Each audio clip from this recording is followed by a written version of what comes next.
Hello, good afternoon, good evening, good morning, wherever Hello. you are. Hello to Envart Andreasen and welcome.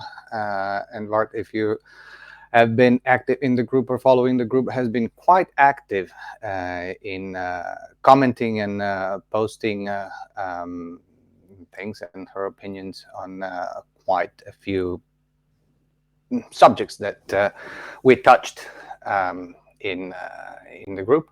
And some time ago, I posted something, and this was actually really quite some time, a few months ago, and Envard answered, commented on it, and they said, okay, it was about contemporary music, and they said, okay, how about we have a live session, and we exchange some views and some opinions on the challenges of conducting contemporary music.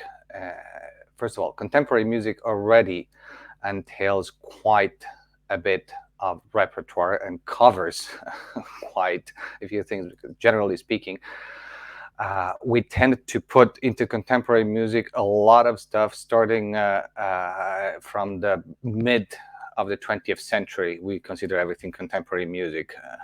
If we talk about Bruno Maderna, for instance, he is considered in contemporary music already, even though he was in the 50s, and now 70 years after, maybe that wouldn't be quite an appropriate label. But anyway, let's just say that after the classical period, after the Romanticism, and after Stravinsky, and after Schoenberg, we start to see quite a few challenges, a few changes in the way that music is notated. Things that really come to a full discovery of new way of writing music with the School of Darmstadt, and then with the avant-garde period, and then all the way to the contemporary living composers. Now, this, of course, poses different challenges for conductors as well, which is what we are going to talk about today. Now, before we do this, I would actually like Envart to introduce herself and give us a little background on her life in music, her career, and as a conductor, and anything that you might think interesting. Well, thank you for explanations. Yes, that's right. What do you say is completely right. I can say you a few words about myself. Please. I began conducting at the age of 9, which is very, very young, because at that time I knew that I wanted to become a conductor. Which was exactly for my parents was a shock, because a girl, yeah. So, but then I studied when I was 15 years old. I studied in Soviet Armenia with great conductors, teachers, and then I studied in France with Pierre Dervaux. Then with during courses, summer courses with Peter Etvosh, Pierre Boulez, and many others around Europe. And I found out how to conduct technically contemporary music. Second, how to analyze contemporary music with Arnold Schoenberg, a pupil who was living at the time in Paris, Max Deutsch, who helped me to understand how to take the key and put in the door and open the door as you did in the Blaubeerskestel, yeah, and begin to read contemporary music. It was a very, very great meeting with him. Well, I can imagine. Yeah. So the analyze courses with him was Schoenberg pieces, but not uh, concentrated on technical analysis, but at the same time, um, dramaturgy, yeah, analyze of the Schoenberg music. Oh, that's very interesting. Actually, you know that I mean, we before this live session, we had a few conversations and to just see where we were standing on which point. And of course, as you all know from the group, from the YouTube videos and everything else that I post, I do think that, really strongly believe that analysis is a big part of a conductor's job. Studying a score entails a lot of things. It entails going into the history of the composer, into the history around the composer, what was happening at the time that a certain piece was written, so the historical context, the background, and so forth. And then, of course, the analysis of the score itself, and not just from a structural and harmonical point of view, which is what we usually are taught to. This is one of the points that I most strongly believe that conductors should get into. The fact that analyzing a score doesn't only mean analyzing the structure, the harmony, the lines, and the orchestration and everything else, but also analyzing what that means from a technical point of view, which then translates in how we deliver our interpretation of the music. And the score itself can give us a lot of information about how we're going to physically conduct it. This is we did in the past quite a few sessions on visual score study, and how we can read a score visually and see in the graphics that on the score movements that we then perform with the baton. Now, thing is that Envat sent me quite a number of examples to look at. I mean, we can take any examples that you want. I don't think we can cover all of them because take which one you want. Take which one you want. Choose which one you want. There's a lot of them. But we can cover a few. That's okay. I think that okay. Well, one thing is let's start from let's work backwards or forward, depending on how you look at it. But we started with a few contemporary composers, and then a few days ago, I posted something about mixed meters. Mm-hmm. So Anvart sent me another couple of examples, and maybe we could talk about mixed meters a little bit during our live session. So she sent me a couple of examples, and I think one was Bartok, right? Yes, Bartok, Blau-Weiß-Kastel opera. Yeah. Okay. Because I have the score on my table, because I'm studying the score for the fourth time, and I found many new things for conducting gestures. Yeah, if you actually think about that. Yeah, this is a really good point. Actually, or right from the start is a really good point. That every time we look at the score, we find new things, even if we already studied the score once, twice, three times. Then you look at it, you open it fourth time, and you see, well, right, I didn't see that last time, or I looked at it in a different way. Not necessarily maybe overlooked, but looked at it in a different way, and sometimes plainly overlooked, meaning, yeah, I didn't look at it from that angle, which is what makes, interpreting the same work over and over again always a different experience. But anyway, I pulled up on the screen the first example that you sent me from Bartok. Um, why did you send me this page in particular? I didn't send this page particularly. And at the moment when I wrote to you about my thoughts, the score was on my table. Okay. And I look on the score, I said, look, this is an example.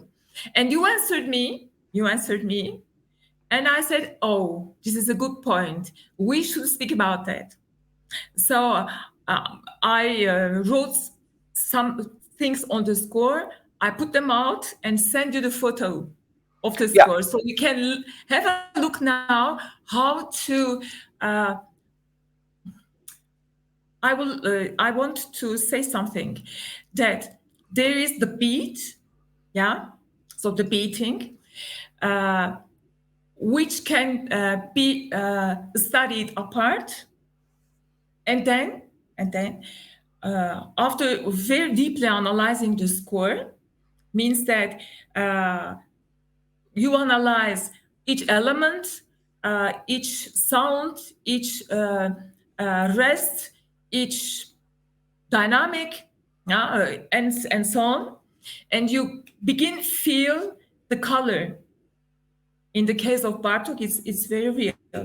So you begin hear the color, and you begin hear the balance he made, even in one bar. Yeah. So, Okay. Well, let's take and the second bar just a of minute, the page. I won't finish about that. And then that gesture that you studied a part of the score, you put it on the score, and you see if there is a similarity of you, or you must invent something. Because in this case of Bartok, the page Yeah. that I sent to you, there is different tempos, even in Yeah. the middle of the bar. So it is not only a question of gesture, it is also a question of inner pulsation, Of course. because inner pulsation will give the order to your hand to make the tempo different. But there is a question: is Bartok, in this case, this part of the that I sent to you, uh, ask to make a slowdown, or he is asking to change the tempo directly? So the technique of the hand, yeah, changes, because you must feel, of course. Huh? That's why the example seems to me very, very interesting. Yes, I agree. Actually, I now if I was to read the score, look at the score for the first time. Okay. Let's pretend I don't know anything about this piece. I don't know anything about this Of page. I course. don't know anything. I just open the score and I'm looking at it for the first time. Like it happens with many scores, luckily, actually. We Mhm. always keep learning new stuff. So, and they just take this 7/8 bar, uh, the central one. I see at the top there's a più mosso, and there's this, and then I see a più sostenuto. Now, Mhm. the discussion came about from the fact that mixed meters. So whenever you have 7/8, 5/8, even 8/8, which is not 2 plus 2 plus 2 plus 2, of course, it's not a 4/4. It's when you have an 8/8, which is mixed between three, and a mix of 3 and 2, then um, how do you go about it? How Well, do you know what the subdivision is? Because then it changes. I mean, we have a 7/8. A 7/8 could be 2 plus 2 plus 3, or 3 uh, plus 2 plus 2, or 3 plus 2 plus. It depends. It depends on how we read the score.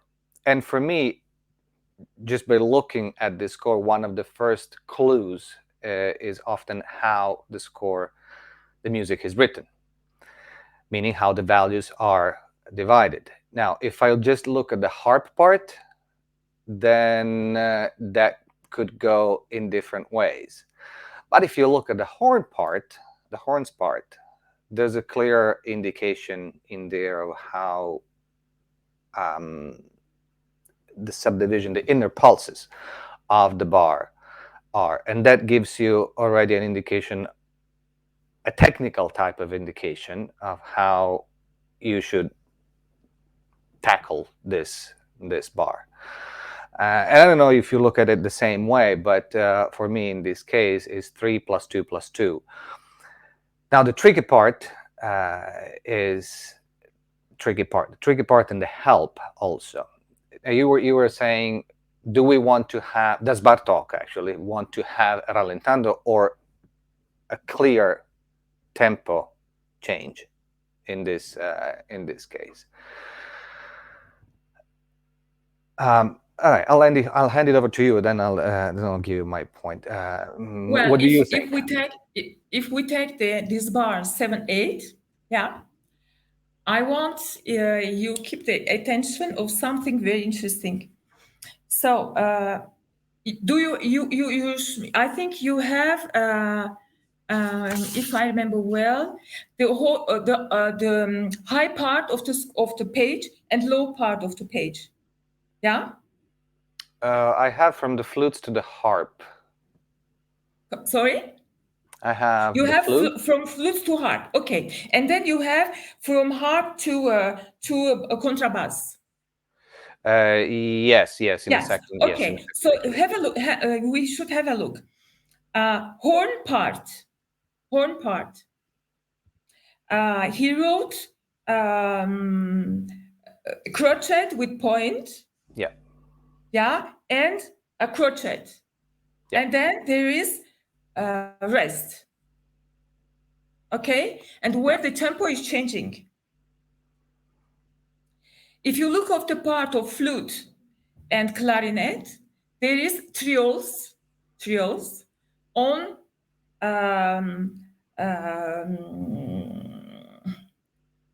two.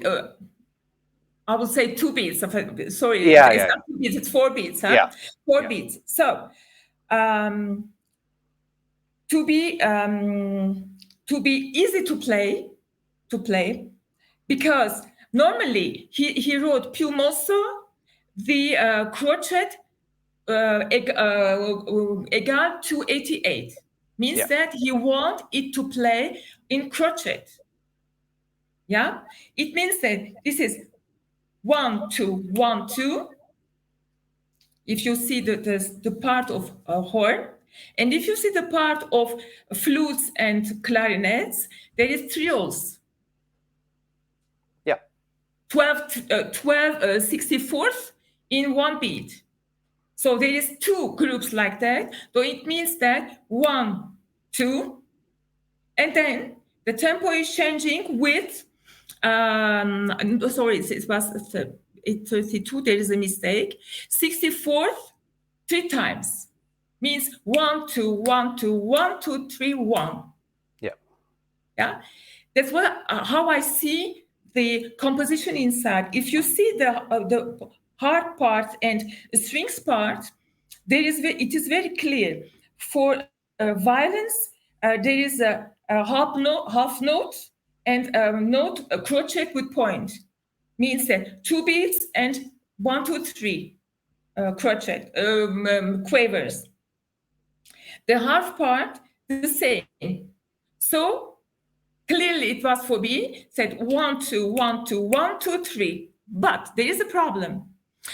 That's why we chose this example. Yeah, there is a problem. Which is it? Which is 2 times you have also the bar before 7/8, the bar 2 4.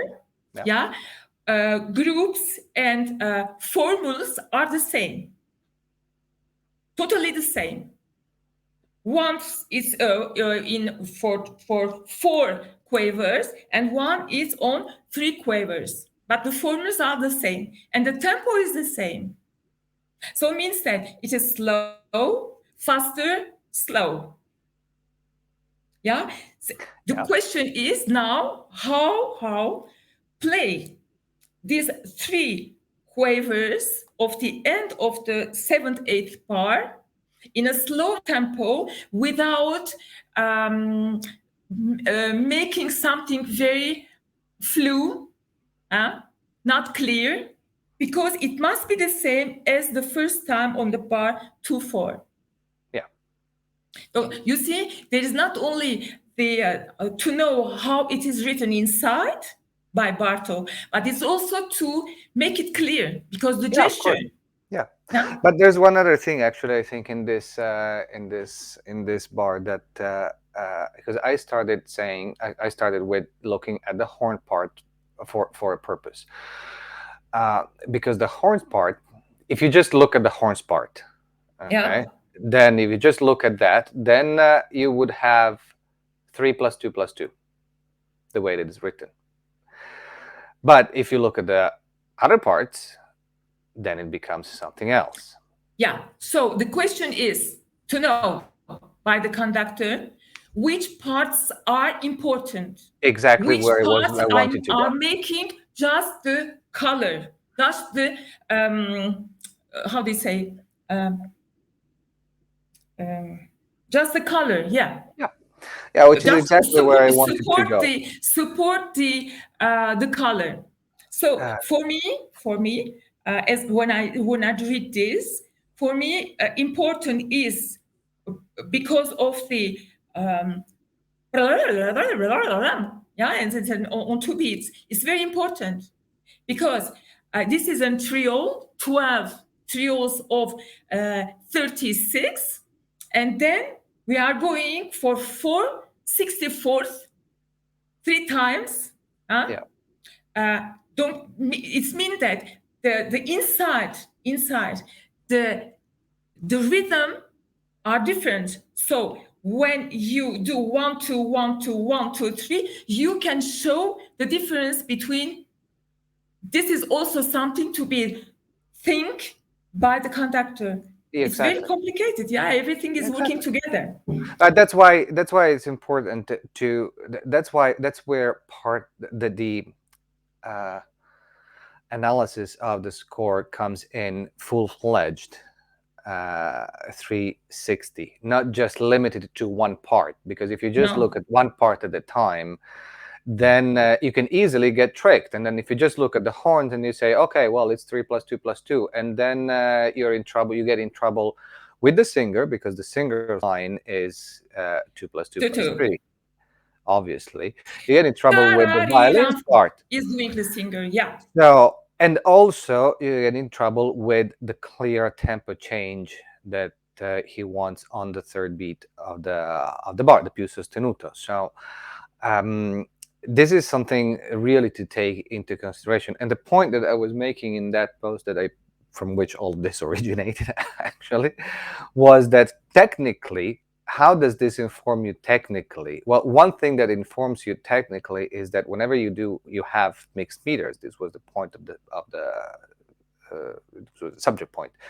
Technically wise, you have to differentiate between beats that have two impulses, or two, in this case, two eighth notes, and the ones that have three, because they space differently in the conductor space and in your conducting technique. If you do this in a three pattern, and you do 1 2 1 2 1 2 3, then it all looks the same. So No, what's the no, difference for the players? no, It's no. going to exactly. So it's going to be really, really difficult to understand and to respond to the. So There is a trick. There is a yeah, of trick. course there is a trick. It's the Of course, height of the stroke. I can explain about that. So, uh, tempos. Let's have a look at tempos. Bar 2/4. It's più sostenuto, crochet 60. Yeah. Then più mosso, crochet 88. The difference is not bad. The difference is like this. Yeah. So then you go back to 60.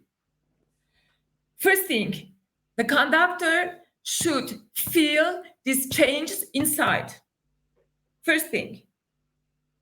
Because when you understand what he wants exactly, in which part of the opera is it, and to which part of the dramaturgy is corresponding, you can find the tempo without any problem. Yeah. So we are going back to the analyze of the dramaturgy, of the libretto, of the everything. Okay, then um, we are going back to più sostenuto 60. Means that this is a crochet. In crochet, one quiver equal 120. Yeah. So there is three, but not crochet point 60, but crochet equal 60 means that you will add 60 plus 120, which Yeah. makes three quavers. Yeah. So means that you became a mathematician. You must Well, if count you want to it, put it yeah? that You way, must yes. count But it. for me, there's also different. That is part of understanding what the tempo is. But from a purely technical point of view, there's also a difference in how you deliver the stroke. And what I was getting to was the height and the difference between 2 and 3 within a 7/8 bar.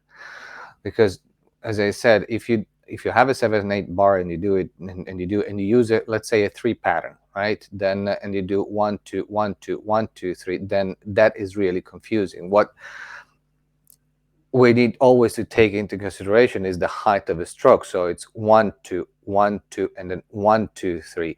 The height of the 3 needs to be bigger than the height of the 2.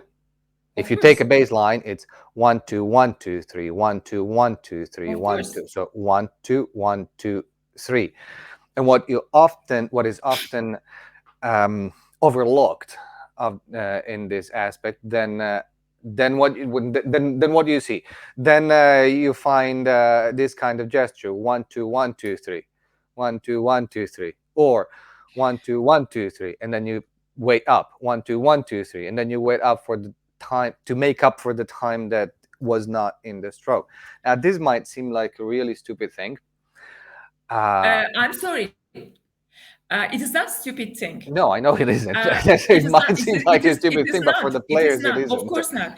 There is something very important.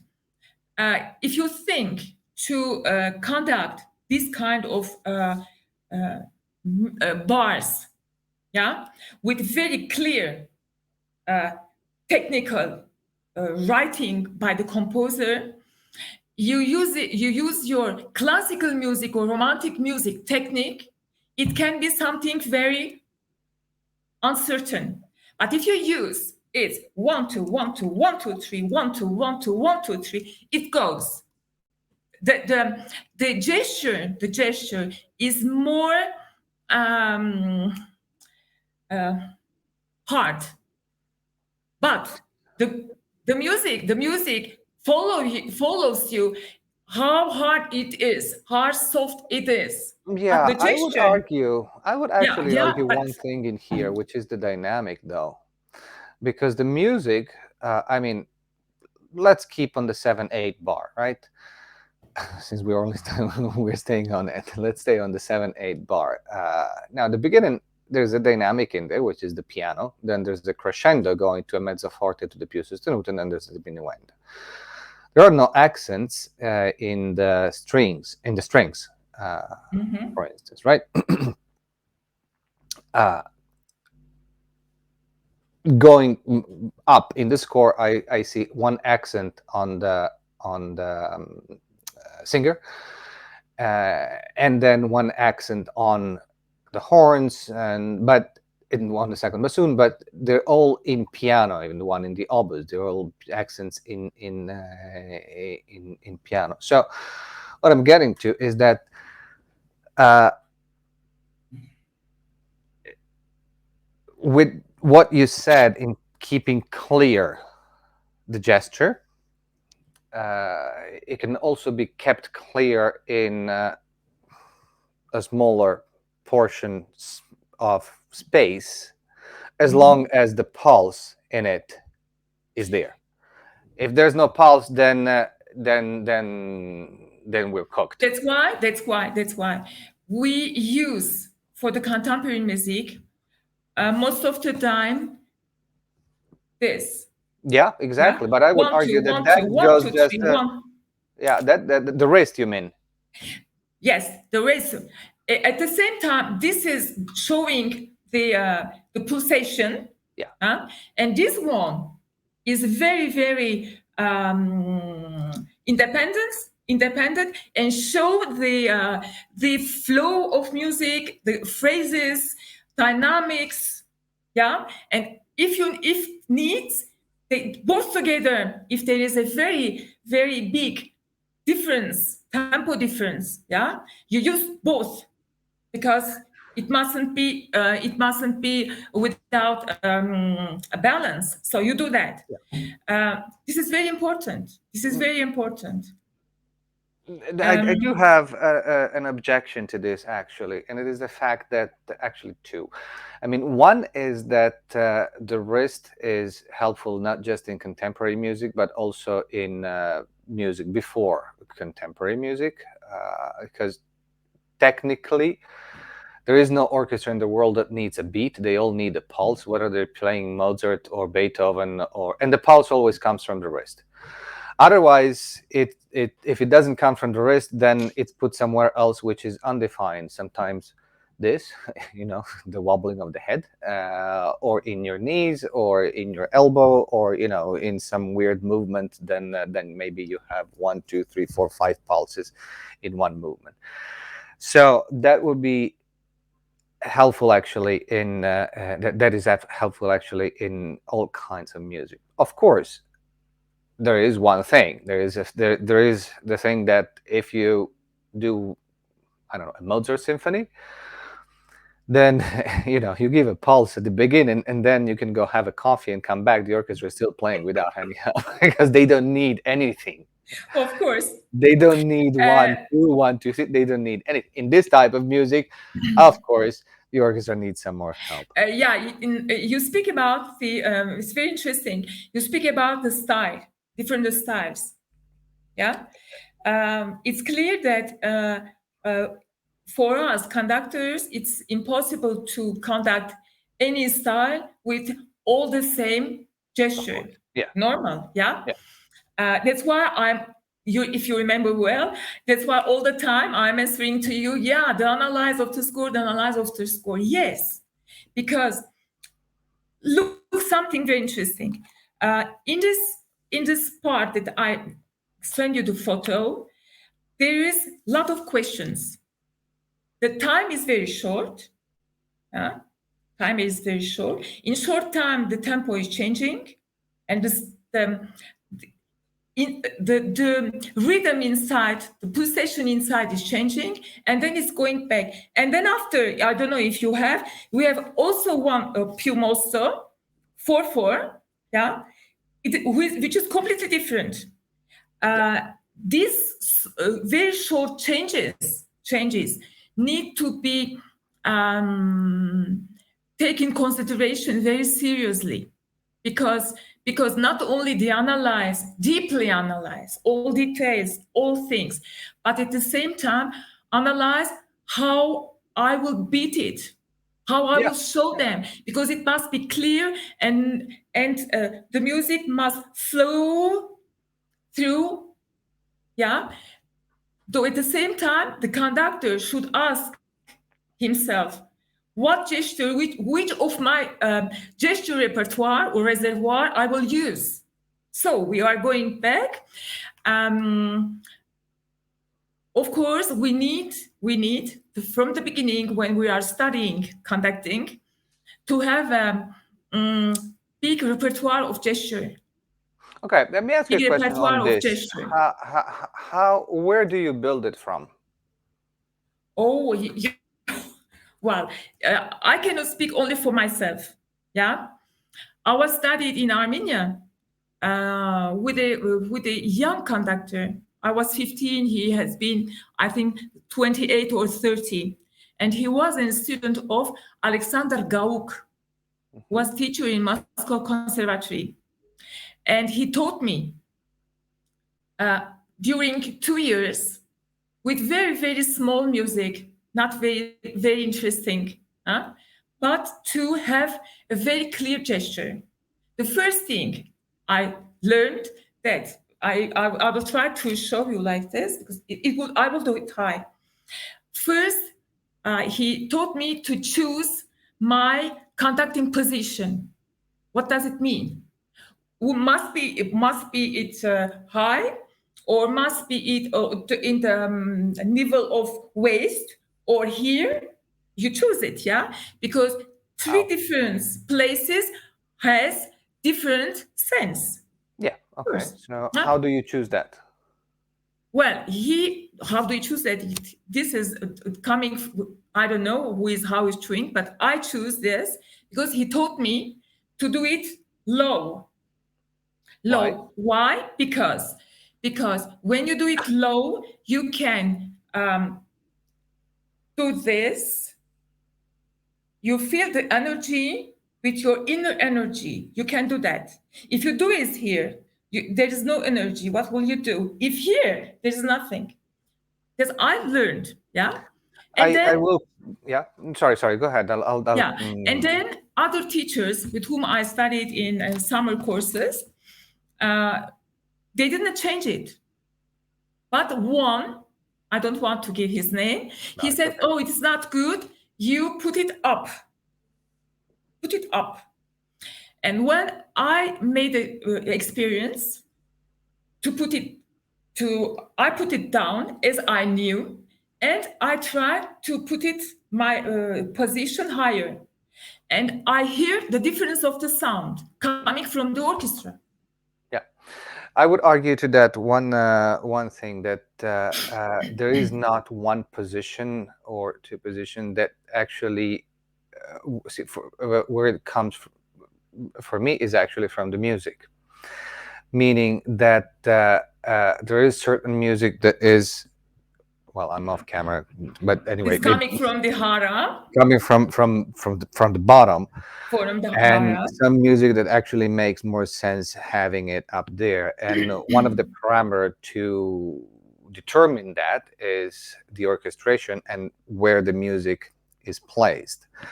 Now, let's take an example that probably, or I hope so, everybody knows. So the fourth movement of Brahms' First Symphony. Uh-huh. Yeah, right. Now, if we do this up here, it misses out on the entire weight of the sound. Mm-hmm. So Mm-hmm. that needs to go To the down. hara. In the same movement, after a little bit, there's the same line, but it's 3 octaves higher, 2 octaves higher, and the orchestration is completely different. The sound of it is completely different. You have the flute up there, and it's thinned out. Conducting that same line with that orchestration down here doesn't make any sense anymore because it doesn't Why? reflect what the music is. So it also changes, as you pointed out, how the orchestra sounds, because the weight that you have down here you cannot have up there. It's a matter of physics. If you're down here, you pulling something out of the ground and pulling it up, and you're digging up the sound. And if you have it up here, it's actually a much lighter outcome that you get from the orchestra itself. So I would say that aside from some of the basic stuff in terms of technique, the majority of the gestures that a conductor makes should come from music itself. So music creates the technique. That means that you don't just look at how things are clear for everybody. Of course, that's one of the first things, but also how the what the orchestration is, what kind of weight do you want, what kind of sound do you want. Is it a heavy sound? Is it a lighter sound? Is it a sound with accents? Does it have sforzandos? Because all of these nuances make an impact on how the orchestra responds, and to what gestures the conductor makes, and that changes the shape of the music, or the interpretation, or the way that the orchestra plays it out. You are speaking about conducting technique. I was speaking about position. Yeah, but you're speaking about position of your arms, right? Yeah, position of your arms, yes. Yeah, and that's part of conducting technique. For example, in the contemporary music, the position is down and this. Why? Yeah, and you make your technique with this. This is a technique. Yeah, but position is very low. Why? Like this. No, I'm not. I'm actually really not a fan of these things up there, because there you lose completely the connection with the orchestra. Of course. But the thing is that I tried many different things. What I learned when I was kid, and then what I learned then, and I made my mixture. And find my way. Yeah, okay. Find my way. Many times, musicians told me that you are not doing anything, but where is the sound is coming? Yeah. For example, yeah, I'm laughing because this working the sound as a potter, yeah. This is very important. That's what I wrote to you about Radulescu. Yeah, do this. Oh, speaking of which, we do have an example of that, which actually I find very interesting. I pulled up the first example that you sent me of Radulescu, which is Iubiri, or Iubiri. Yeah, I'm not really sure. Which one was it? For geometrical formulas. Yeah. Geometrical formulas. Now we go into a completely different realm here, because Bartok was one thing that, I mean, we discussed for what almost an hour actually. Nearly 1 hour on one bar, and I think we could actually keep going for some more time. But anyway, but compared to this, it was a walk in the park. So if I have, if you have, when you get a score like this, how do you approach it? Radulescu? Yeah, because this is clearly not written in a conventional notation. Yeah. There is no stamp. There is no. There's not. I see a list of instruments on the side, on the left, and then I see a list of shapes, on the page. So how do you approach this? Well, the first thing that before the score there is pages and pages explanations. Sorry, pages. Explanations. Okay. As this one. Yeah. Yeah. Then I will show you this one. This is about sounds. Which harmonic? How is it? And then, like these pages. Look. Yeah. And then you must analyze it, because it is not same analyze that you make on Bartok or Beethoven or any classic. It's normal. And even this is not the same analyze as Ligeti, for example, Kammer's concert, or I don't know, Akantos, Xenakis. It's totally different, because the composition technique, writing technique is totally different. Where can we see the score or the photo? It's on screen. Of course. Okay. So, for example, here the first formula. Yeah. First formula. This is. Okay. And how it can be played. Well, he is very clear. He wrote on the left side of the score notes, numbers, because it's corresponding of here. Okay. Can you imagine what the conductor should remember? Yeah. It means that, for example, 49 harmonic of C is a G1 line, means G 1/4 sharp. Okay. So you must remember that. So it's totally different memory. And exactly. then you try to remember which instruments will play here, goes contrabass, and then going to here. I don't remember which instrument. Yeah, alto flute. Yeah, and who is coming out? Which instrument is coming out? And which one is going in? And which one is going out? So it means that the music is based on sound, not notes, sounds, because instruments are playing sounds. There is no notion of rhythm. There is no notion of nothing. Yeah? Okay. Inside of the form, he wrote, for example, points, and lines. It means the instrumentist will do ta ta ta ta ta, for example. Yeah? So there is an inner pulsation of changing color and rhythm. So there is an indication of rhythm. Of course, but There is it not.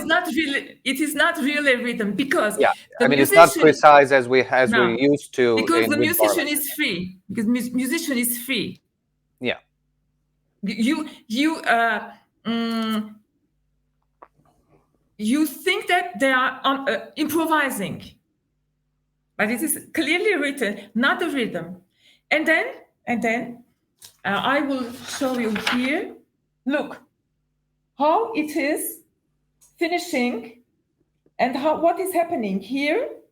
Another instrument is going in. Yeah, there is no rest. You see here. Yeah. So, and then this form, geographical form, must be created exactly with sounds. Okay. If you hear our recording, you hear you can close your eyes and you can see how it's going up and down, and how is things going inside to the other. It's very difficult to do. And what is the conductor doing? Yeah. Here, I don't know if you can see, there is red. Yeah. You see? Green, red. This is what is happening with the machine, who is beating red lamp, and green, red, green. This is a kind of help to musicians. Many conducted this piece with beating red, green. I didn't do that. So wait a second. The red, green. Is it always in the same tempo? Yes, tempo is not changing. Okay, so that sort of works as a metronome. Yeah, because this is the change. Not this is not the tempo is changing, huh? The tempo is the form is changing here, not the tempo. The tempo is always the same. So what I didn't beat red, green, red. On this piece, I left the machine beat colors, and I just improvised inside with inner rhythm of instruments and coming to finishing, beginning. So I made some music, flowing music like this. Because all these forms for me wasn't forms, but this up or down, or very, very slow and very large, or very narrow. Yeah, I did it. It was very, very difficult because, how can I say, leading. It's just leading the flow of music. Mm-hmm. And I found this way of conducting, which was for me not conducting but leading the putting together one after one these forms. It was not conducting. Just I felt myself very free, and as I improvise the music, and it comes, the sound is coming, the idea and the gesture of flowing is going and coming is going like this.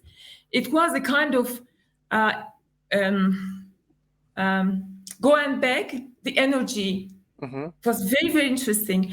This is totally different from the other piece. From Bartok. No, no, no, from other piece, the other piece of Radulescu. From Totally the other piece. different. Yes, yes. Of course, of course. And these formulas, there is five. There is five forms. You see? Yeah. Yeah. And these are dynamics. Okay. I don't know if you So sent me that one. I played with the dynamics. These dynamics. Okay. Um, So basically, you have, if I understand correctly, you have a set of instructions. Let's say it's like a canovaccio in the for actors in the 15th, 17th century, where they had sort of a trace and then they improvised on top of it. Now here it seems to me like it's more or less the same concept, where you do have some ground rules, and but they're not exactly they're not binding. They just give you a general direction of the piece, but then you choose inside these rules. You can choose to, they're very loose, so you can choose to move back and forth and around them as you see fit. Correct? Improvising mostly. yeah, improvising. Yeah. What? Improvising what? Improvising the. You see, like this. The sound is coming, yeah, with his inner rhythms inside, which played by musicians. They choose what they want, how they want. So each time it wasn't the same. So it was for me to manage the sound which is coming, which with the dynamic is changing also, and to make this flow of these movements. And each time we played was completely different, Of course. but in a Yeah, within a certain frame. So exactly, I mean, you have a sort yes, of in a baseline, frame, bottom yeah, line script, and then yeah. you improvise on based on that, and you play off each other reactions. So you get something from the players, and then you react to it in order to guide or lead the music in certain directions. Correct? And a very interesting thing. When I was very young, I conducted Grigorian's group. Mm-hmm. Yeah? Not conducted, lead. Yeah. I sang and I lead. So the gestures that I used here was the gestures. Means that I made a connection between different kind of music, different kind of style, different epoch of music. I made a mixture. So it worked. It worked.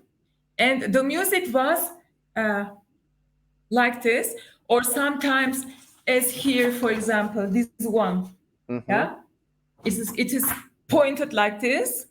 So, and then it's going down, and then it's changing the form.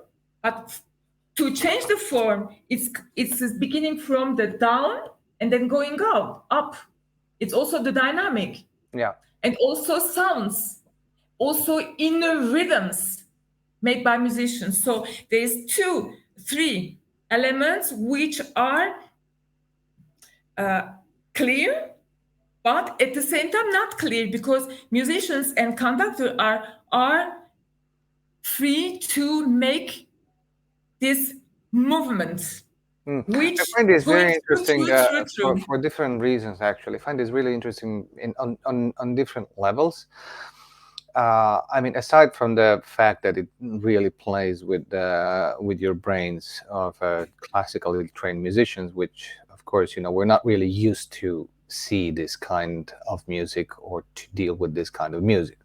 We spend most of our times and most of our lives with music that is written on a regular staff and with the rules that we all know. So this is already getting a piece of music like this is already challenging per se. But what I find interesting in what you were explaining is that there are quite a few elements that overlap with what we normally do. Meaning, yes, the notation might be different, and the way of getting there might be different, but is not that abstract. Actually, the one of the comparisons that comes to mind in this case is with jazz music. You have a certain script, which means, generally speaking, a certain set of chords, and then you improvise. You have a theme at first, and then you improvise on it, and everyone goes free and goes rogue. But the thing that they keep together and that accommodates this same thing that, by the way, they used to do in Baroque in the Baroque era. So it's not something exactly new. It's just something that we lost in the process. But anyway, I digress. But what keeps the tie between this and what we normally do as conductors with other types of music is the connection that you need to have, and the fact that you need to sort of play a little bit on and off. I actually see this more, which is more evident perhaps in opera than it is in symphonic music. The symphonic music, in a way, is more straightforward, regardless of the composer. But opera has different kind of impromptu things that always happen no matter how many rehearsals there are, and they always happen because people on stage are not just singing, but they're acting as well, which means that they play off of each other, going off script, perhaps in certain, even just in nuances, but those are the nuances that make the performance, and that they make a performance change from one evening to another, which are things that we as conductor connect to and respond to directly. Well, if we don't, then stage and the stage and the pit are not together anymore. But in a way, I see this as the same concept. We need to connect. You need to connect with the players all the way through, and then set this up for give and take, for taking from the players, react from what the players do, and go back to it. Excuse me. Yeah. I have a question. You don't do this with the classical music? You do this? Yeah, that was exactly my Of point. course, of course. That was But this exactly my is point. This is where the things there's overlap. I mean, they yeah. might not seem the same on paper because they're written differently, but the concept. I want to tell you something. What about musicians? When first they saw the score, yeah, I had a very important, very clear habit with musicians. First, they were very open-minded all the time because they played only contemporary music. And second, first I explained all details of the score. Yeah? They had their parts, which are different, written differently than this one. Yeah, this is conductor's part. And I show them all these figures, all these 5 figures, and their first reaction, very interesting, was, wow, this is a big improvisation. I was so happy because I thought after the first lecture, and I studied the score with Radulescu. Mm-hmm. Yeah, and I explained them, and we tried to find how to play. For example, for trombone, 49th harmonic. It's Mm-hmm. not easy. No, Yeah, I can the imagine. musician should hear first and then play, because all these where is he? All these things, yeah, you see, Mm-hmm. you should hear, because this is not a sol bécard or sol dièse. This is more than a sol dièse and more than a sol bécard, much more than a flat or I don't know what. Yeah, okay. First, It you goes must into hear that, yeah, microtonality as well, and because into the interesting part of this music is that all at the same time, if they play together in a form, are playing on different sounds of different high, 3/4 or three I don't know what higher. Yeah, Mhm. it makes a kind of cluster, and it is a color. So I played with these colors. Colors are doing this, doing this, or doing this, or doing this. So I improvise with colors, and I did it with musicians. You cannot do it alone; it's impossible. Huh? Yeah. Their participation is very, very, very active, because all the time is changing. The form is not changing, but their improvisation mind is changing. It's normal, yeah. Yeah. It was very, very interesting work with the musicians. Very. Oh, I can imagine. It must have been really interesting to work on something like this. But Sorry, I didn't hear. no, I said it must have been. I believe that must have been like really interesting to work on something like this. I want to pull up another maybe last example from Xenakis. He sent me a couple Yeah, of pages from Acantos. Acanthos. Yeah. Now this apparently, and I'm saying apparently, is easier than the previous one. And I'm Of just course. saying apparently simply because the first thing that you see is, okay, well, I don't need a set of instructions to recognize the pitches and to recognize the dynamics and whatever it is written on the page, including the bowing for that matter. But this presents a number of different problems or challenges for a conductor. So when you get something like this, for instance, how do you approach it? Well, I don't know if I am an example or not. Huh? First, when I see a score, any score, it can be even a classical piece which has never been played or no opera never been played. The first thing I do, I take the score and begin to read what I'm reading. First, notes. Do you read it To at the hear, piano? no, I don't use piano. To hear, because how can you use the piano for Radulescu or for I don't know what, or Acanthos? You cannot. So you must hear in your inner ear. My inner ear is very, very active, Yeah. and this helped me to pass to the contemporary music very easily, because I hear colors, rhythms, how it is going like this together or not. This Yeah, is I'm sorry. I just want to this say has something. been. Yeah, I just want to say something on this because I want to make a point of the fact that this is. I asked you on purpose if you were playing it at the piano, uh, mm, because I do get a lot of questions from students and stuff on how forget Xenakis for a second. Let's just take a normal, an easier, if you wish, or more normal score. Let's say, romantic, classical period, or whatever. Um, and I get questions. So how do I begin studying this? How do I approach this?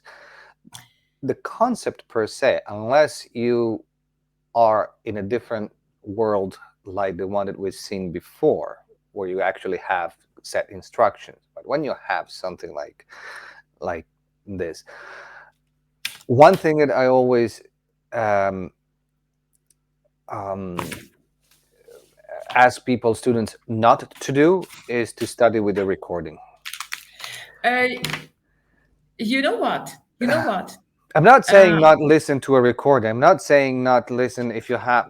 This is I not don't what I'm say saying. it. I'm I not don't say saying. it. I'm not saying don't study with a recording, because then if you study, if you first of all you learn somebody else's interpretation. Second of all, your inner ear does not develop. Third, when you get to things like this, or if you where you, maybe there is no recording. I mean, there is, but you cannot get it. I don't know. But a piece where there a premiere. Let's say it's a premiere. There is no recording. There is no reference. There is no canvas. There's nothing. So if you haven't built the tools to open a score and read it, then you can't do it. Gianmaria, there is one thing. I taught to my students one thing, which is very important, is to take the key themselves, to put in the door, and themselves open the door and push the door and see what is this. This is like this, and you do this. You don't hear in your inner ear. No problem. One more, one more, one more, one more. After that, you begin to hear, Yeah. which is important because most of 300 first audition premieres I conducted, there were no recording, of course. Of course. Now the composers are putting on the Facebook their music played by computer. It is not interesting me because it is not good. I want to read the score. I'm an old school, but the one who can bring you to hear the music. You must hear here. Yeah, you The must. same. If you don't listen, if you don't hear, let's say an example. Dvorak, Dvorak. Um, I will say you Stabat Mater. Hmm. The beginning. The beginning is the F sharp. Yeah, Yeah. and and this is beginning. This is one sound. Then this one sound is going to be Layered. dynamic. Is not going up, but the color with different instruments it's going like this. Yeah. If you don't hear this, how can you imagine what means this F sharp with one note and how it's constructed until the end of the piece? Yeah, it's the Yeah. same. Yeah. It's the It is the same. same. So of course, so you force yourself to hear this F sharp, which is dynamic, which is color, which is uh, not moving like this, and you construct it, and then other instruments was going on, and the F sharp, which is a point, is going to be open as a rose, yeah, and then it's going up to dies irae and then after it's going back to F sharp. So if you cannot imagine this, if you cannot hear this on the paper without recording, it's the same. Yeah, exactly. You will do just this, and they will play. Of But course, that's they will meaningless. play. And look, Of course. even if you get to do a premiere, and when you get to do a premiere, the composer now can give you a computer generated version of the music, which in some cases sounds okay for a computer thing. All right. Now they have techniques and samples of they Yeah. sampled the entire BBC Symphony Orchestra. I mean, Easier. it's Uh-huh. impressive. Uh, or the London Symphony. I don't remember. Well, one of the it doesn't matter. But anyway, they sampled a complete professional orchestra, and you can use that in your own computer to play your own music, which is perfect, except for the fact that there are two things that are missing. I mean, one is of course the human the humanity of it, which you Of course. can't get from a freaking machine. Of That's course. impossible. Second thing is, uh, I mean, more than symphonic music, I premiered operas. There is no computer that can substitute a human voice. As good as the sample is, that doesn't work. And if you don't learn to listen to this inside in your head, and then you simply cannot do it, because every time you do the performance and you're dealing with live people, live singers, that changes. Singers are not machines. They don't always sing the same thing exactly, because the voice is a live instrument. It changes from one day to another. And if you do the same performance, the same opera, you premiere it today, and then in 3 months you do it again with a different cast, then even if you cast the same Fach for a soprano, for instance, you're gonna have to do some adjustments, because even if they're two dramatic soprano, one has a little more weight or a little more metal in the voice, needs a little more time to set, and the other doesn't. Which means that if you don't hear that ahead of time in your head, you cannot adjust, and you cannot connect to the people that you have in front of you and do the performance that you could have. But it is real for each music. Yeah, yeah, yeah, Any epoch, any style, anything. absolutely. There is no difference between classical romantics or before classics, after romantics, contemporary music as Radulescu, which is for me 23rd century music. Yeah. It's a joke. Yeah, it I, goes I beyond told him, I said, what we you have. wrote the music. I told him, I said, you wrote the music for 23rd century. He looked at me, said, what are you saying? I'm writing music for now. But that's true, huh? It's okay. Listen, for acantos, Yeah, there is in the beginning of the score, there is explanations. You see how long explanations yeah. written by Xenakis, There you go. and he explains how it must be done. So the conductor, before everything, should read this very, very carefully and try to understand, hear what he wants. I didn't send you the photo because it's handwritten by Xenakis. It's too small, and it is in French. I had no time to translate it to English to send it to you. But there is something in the score. In this score, I sent you the strings part. Yeah, there is different kind of characters here.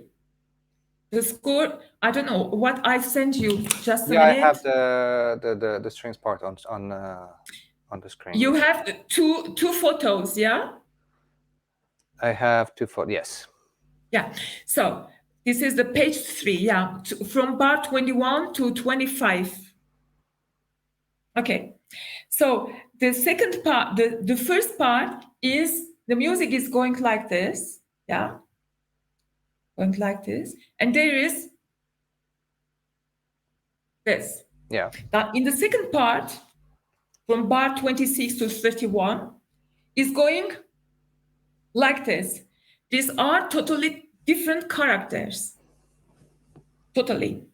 So, when you read the score, when you look on the score, the first thing you do, you can see this. There is two elements in the first part. There is one element in the second part. So elements are completely different. Can you conduct your gesture can be the same, the first part and second part. If you know very well the score and you know why here is uh, this and this, yeah? And Yeah. how will I do that? So here in this part, the first part of the score, there is it needs to have an independence of hands. Independence of hands. Mhm. Yeah, you can choose. If you are left-handed, you beat the measure with your left hand, or you're right-handed, right hand. It depends. Yeah. But on this topic, actually, I want to ask you a question. How is that different from conducting a Mahler symphony? How? How is that different from conducting a Mahler symphony, where the independence of Um, hands is also fundamental? Unless uh, you the want to difference. just give, The difference. yeah, The difference. You want to know the difference. For me, the difference is in the use of composing technique. yeah, We no, no, change no. I'm talking colors. about the conducting part. Yeah, which change just a minute. We change colors. Here you are conducting the colors. Okay, all right. Here you are not conducting melody, harmony, or dynamics. Yeah, here you are conducting colors. Okay, Colors making this, colors making this. So colors are changing the deepness. okay, Colors can be very thin, can be small by small, small bigger. Yeah, you conduct that. This is the difference. okay, okay. No, I was just curious about it because the Yeah, independence of hands, technically wise, I mean, yes, you could go through the entire adagietto of the Fifth Symphony, just by doing 1, 2, 3, 4. But that beats the point of it. Then you can have it done by a computer, and it's the same. But if you don't have that kind of independence of hands, then I mean, you need to have that independence of hand for it to come alive. So, but can this we is speak? more about colors in this particular case. Can we speak about the independence of hands? Yeah, of course. What does it mean? Are you asking What me a does it question, mean? Yeah, or yeah? Oh, what yeah. does it mean? I'm asking the question, and I want give it my answer, and then we discuss on. Okay, then Okay. go ahead, please. For me, independence hands is you choose where you decide in which part of any score that you know very deeply, which part in the score is important. Yeah, you can ask the musician to come out, so you separate your hands. This can say always to beat, to help others to play together. And this one can uh, put a part apart, put out, put a part back, and make this perspective in the sound, in the meaning of the music. For me, independence of hands is this. For me, it's a little different. For me, first of all, I start from the point that the left hand, normally speaking, the baton is in the right hand, and what you say is that the right hand keeps the tempo, and the left hand gives the expression, right? It can be a verse. Yeah, for me, it's actually the fact that, first of all, the left hand needs to be able to do everything that the right hand does, and vice versa. But when you have the independence of hands, it's not just choosing, okay, I'm going for this with this hand, and I'm going for this with this hand, but actually doing two different things at the same time. for two different sections.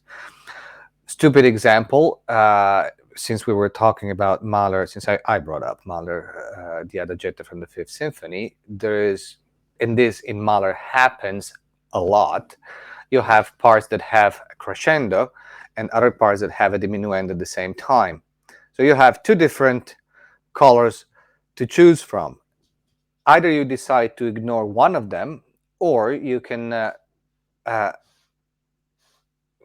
act differently with your hands and do and take care of both parts.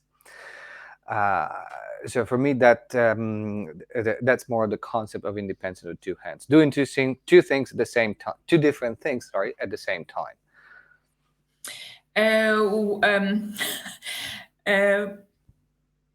When we studied with Boulez, yeah, he obliged us to beat, for example, 3 and 2. Yeah. This force you to cut. This is his words, to cut your brain in 2 parts. Yeah. So for the joke, after the course, I went back home and I studied all the night to feel how it is break in 2 parts. Yeah, I know. I had to do that exercise too. But at the end, you feel it. Yeah, of course you do.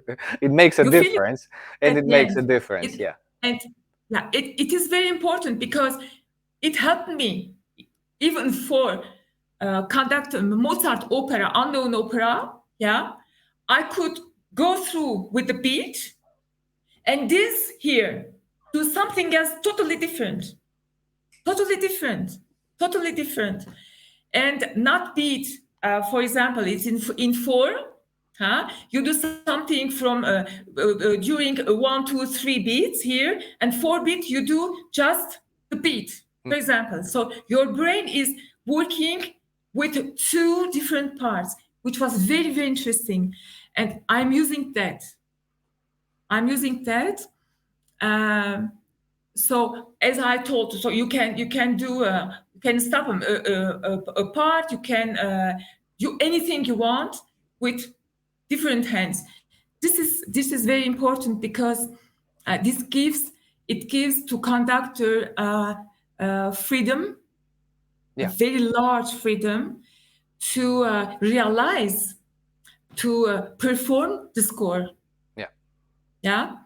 Because in the score, as we saw in the Bartok, there's horns, there's strings, totally different play. There's flutes and clarinets are playing trios of 36 and so on and so on. So you can make the separate your brain. Yeah. No, it needs to be. It was really a joke. Yeah.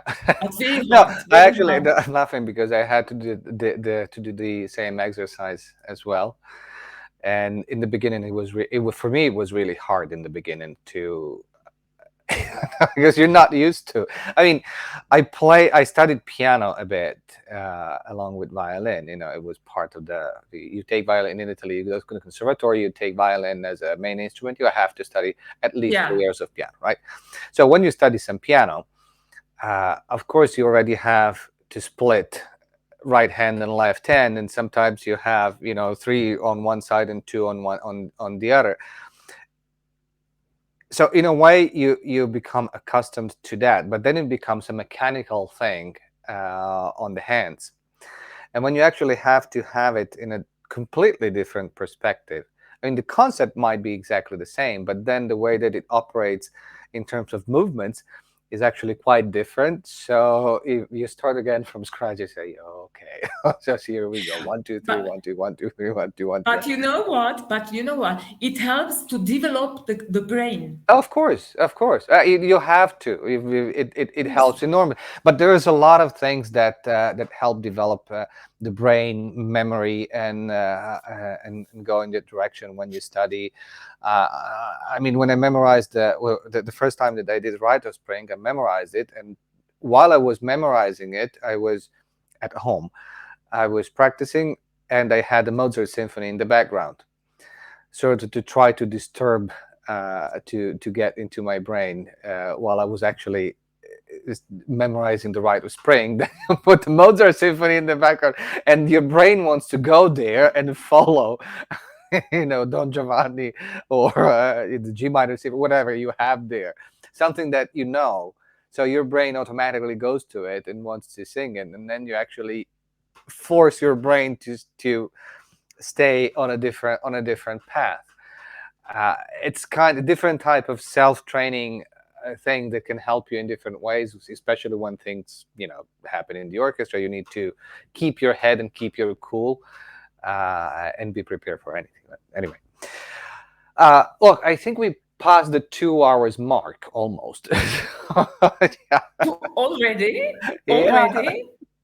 Did we begin at 6 o'clock? Yeah, well, now it's 6 o'clock here. We Oh begin. yeah, here Yeah, is 8 o'clock we begin already. a little. It's very We dark. begin a little bit after 4 here, so it's almost 2 hours.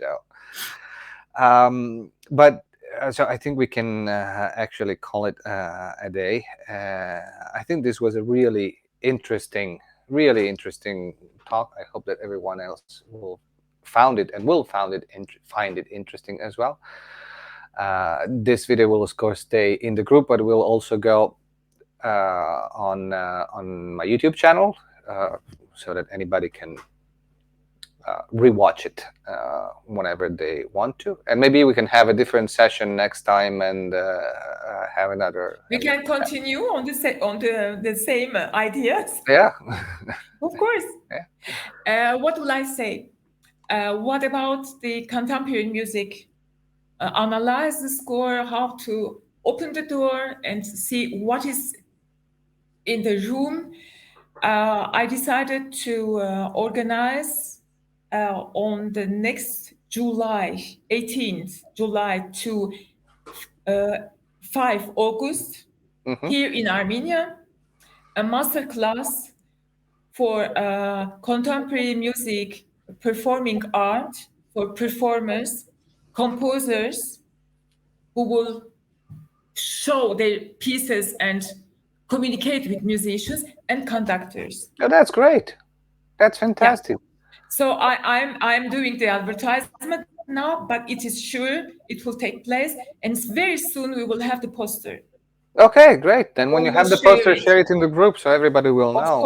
course, of course, because I think contemporary music, 20th century and 21st century, say like that, yeah, needs really to be known by musicians first, to be understood by musicians, and then to offer it to audience. It's very important. Without performers, conductors, composers, it will die, because on 20th century there's really lot of researchers and very good things which I don't want disappear. I don't want disappear. No, Yeah. I agree. Actually, I think, well, I'm always in favor of performing contemporary music. I actually try to put a new work, or if it's not a premiere, a work by a contemporary composer in every concert, or almost every concert that I do. So. And I would like to say something. During this masterclass, which will be during the 3 weeks, every day we will analyze a piece. Then, what we analyze, we will put it with the conducting technique.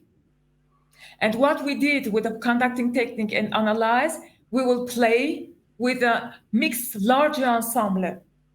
And in the evening, we will discuss about that, and we will discuss about around subjects of artistic direction, conducting.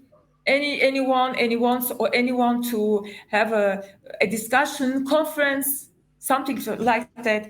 So very complete masterclass. Perfect. I think Excellent. We need that. Yeah, excellent. Okay. All right. Well, then, thank you very much for being here. You're welcome. With us today. And, well, we'll do it again another time. Yeah. Thank you everyone for watching. If you have questions, of course, you can always ask them in the group. Put a message, post a question in the group. You can ask Enbab directly. You can post a comment to this video, and that's it. So see you next time. Bye bye. Thanks everyone. Bye. Bye bye. Bye bye.